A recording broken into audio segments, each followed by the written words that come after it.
Says to me, you remember the scripture talked about Jesus were not honored in his own country. And the minute you recognized me and brought me here to do this, because you acknowledged what God acknowledged. Come on here.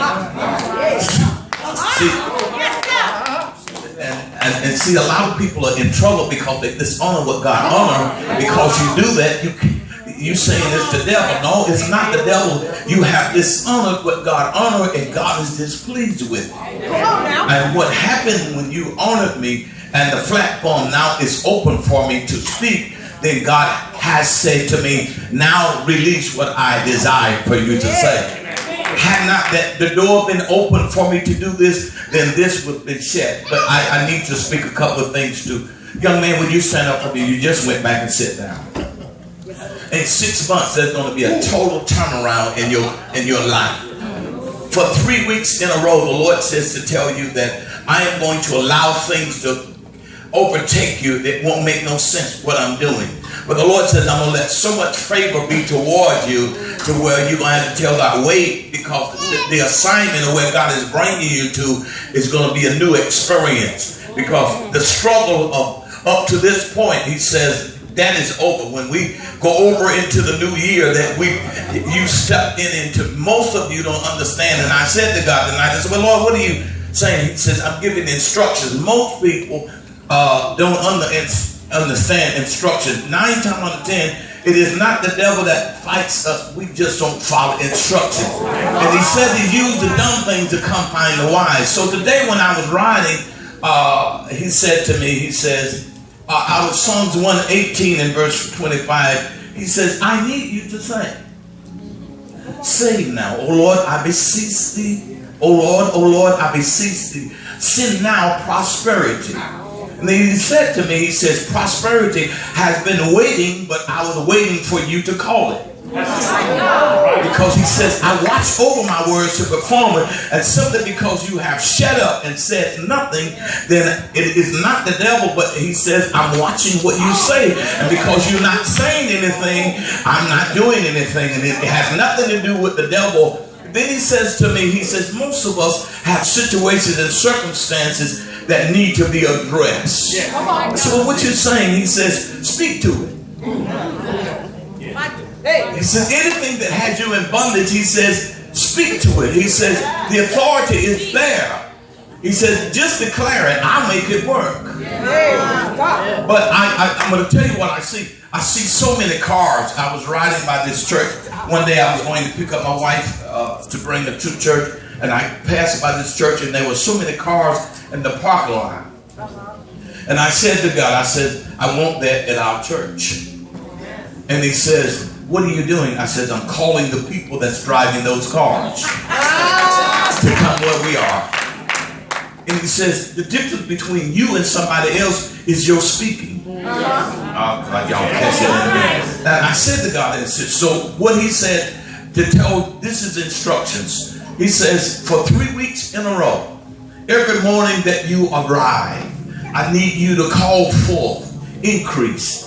Then he says, oh Lord, I beseech thee. Send now prosperity. And then he says to me, he take it a little further as if what I'm giving you works. He says, I need you to go to find a bank with people that don't know you. And he said, it depends on how they treat you, whether you're going to bring your money there. He said, if they treat you like you got something, then you at the right place. If they ignore you as if you are nothing, then he says, keep walking, because they don't respect you. Y'all didn't say that. And I said, okay, God, but what are you saying? Most of you don't understand that healing is taking place even now. And I saw it when I came in. I didn't say anything. But some of you, when you leave, conditions, when time 12 o'clock comes, old conditions that you have will be released from you. I'm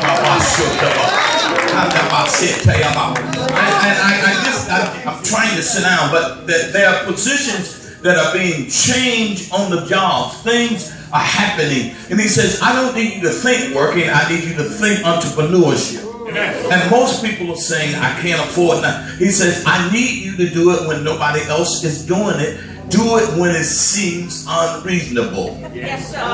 Y'all. It's unreasonable. So I said, well, God, what are you saying? He says, tell the people that I say, go to the next phase. That I have given them the vision for it. Let me give you the instructions that he gave me. I'm releasing it to you. He says, if you believe this word, he said, put a pen by wherever if you're in the car, put a pen. He says, I'm going to begin to show you details of things and begin to write. Without the vision, people perish. So he says, I need you to write because I'm going to show you how to get what has been incapable for you to reach and get. But I'm not going to do it if you don't follow instructions. He said, the moment you disobey and don't follow instructions, you're going to miss that moment. Oh, God. And he said to me, don't be caught up with nothing to where you be in such a hurry to do nothing. Now, tonight coming here, I was riding with Demetrius and I left my hat and my Bible because I didn't want to hold him up. And he said, see there? He said, you already done left something because you was trying. He would have waited on you, but because you were thinking about him and not you. He says, now that's a good thing. Healing. There's angels running from here all the way back. I promise you, and I'll say this to you. There are ministering angels that are so released in the midst of you. These things that have drove you nuts and have been picking at your mind and tipping with your mind and have you thinking ungodly things. These angels are ministering. They're going to spend one day to minister to you to clear up all of this cloudiness and this foolishness. I know I'm talking. But in this choir here, God is about to do something major in the midst of you all.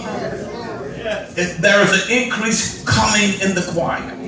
So he says to tell you, it doesn't matter how many are here now. He says, I'm going to increase. Not only I'm going to increase numbers, but I'm going to increase your voice.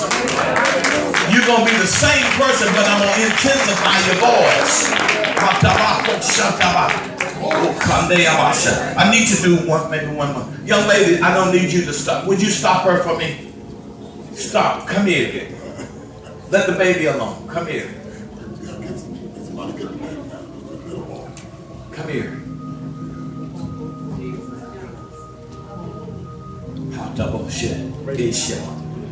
God says, I'm going to free you from every bondage. I've been praying secretly for you, but the Lord says, I'm going to free you from every bondage. From your youth up, he says, I'm going to tear down everything that had been built up. He says, I'm going to tear it down. Everything that has been contrary to what I really stand for, he says, I'm going to rip it apart. And he says, this time you will not be able to shake this. You're strong, but he says, not with me. And he says, I'm going to visit you in the midnight hour. Are you working? There's going to be a morning that you're not going to be able to go because God says, I'm going to handle you that day. And that day is going to be between me and you. It ain't going to be with nobody else.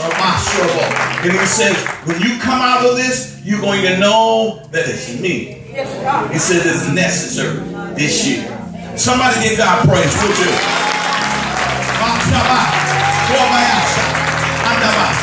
He says, I know that you shouldn't be getting it. He said, but I, the Lord, is going to cause this thing to come upon you. That's Genesis 28:15. He says, this time when you go, I'm going to be with you. And he says to tell you, there is no way that you cannot be successful this year. He says, I'm going to be with you in every phase to make sure that that I have spoken concerning your life shall come to pass, said the Lord. The Lord says, shall I speak this and I not do this? Do you receive?